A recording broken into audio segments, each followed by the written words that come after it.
Hello everyone, this is our Cisco Packet Tracer viewing the contents of PDUs, which are protocol data units, walkthrough video. In this video we're going to go through and watch the actual movement of data from one source to one destination, and we're going to take a look inside the PDU information as the traffic moves. So once PDUs are created and captured, we'll be able to view the contents of the PDU by either clicking on the actual PDU inside of our event list, or by literally clicking on the message in the topology itself. So this is great. So let's get started. So what we need to do first is be in simulation mode, and that's right here in the bottom right corner. Once you're in simulation mode, you'll see your simulation panel and event list. After you're in this mode, we're going to go ahead and click Add Complex PDU. We'll click on that button. After we click on the Complex PDU button, we'll click on our source, which is the PC. And then for that destination IP, we can either type in the IP of that server, or we can just click on it and it autofills. I love that feature.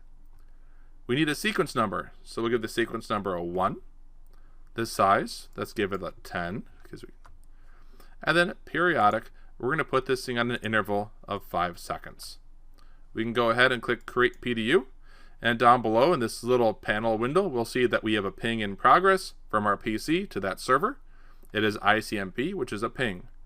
Also at the top, in our simulation panel, we can see that the ping is ready to go with no last device, but the current device the ping is being created from is the PC. I uncheck the constant delay, we want that empty, and then I just sped it up a little bit with this scroll bar so our pings will move faster across.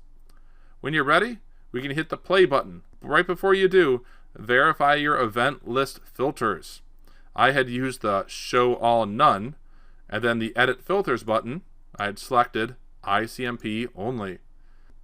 Make sure that you only have ICMP selected.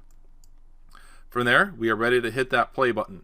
I hit play, the ping crosses from the PC to the router, router to the modem, modem to the internet to the cisco.com web server, and that'll respond all the way back through that pathway. Once it hits back to the PC, I'm going to uncheck that play button because I don't want that thing firing out at the 5th second. And there we go. I unchecked it because of the 5-second mark hit. The PC was about to send out again.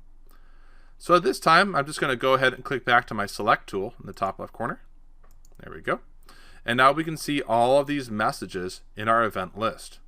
And in our event list here, we can left click just once on any one of these, and we'll be able to open up the message at that device. For example, if I open up the first message just by clicking on ICMP, it says at device PC. What we'll see here is OSI model, those 7 layers. It digresses and gives us the information occurring at those layers.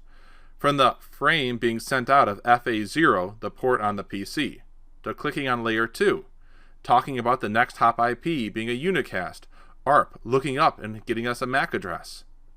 Layer 3 being the next one, talking about the IP header, having a source IP of our PC's IP address, and a destination IP of the cisco.com web server. All of this is broken down and explained to you as the packet is leaving the PC. If you want to see what the header actually looks like, if you were to rip it apart, you can click on Outbound PDU Details. When you click on it, it gives you a sample of what the header would look like. Here we can see protocol, checksum, source IP, destination IP. Down below you get a little bit more info as well, including a field for data. This is awesome, and it's all simulated. At the top, don't forget, we do have a destination MAC address as well as a source MAC address for our frame as well.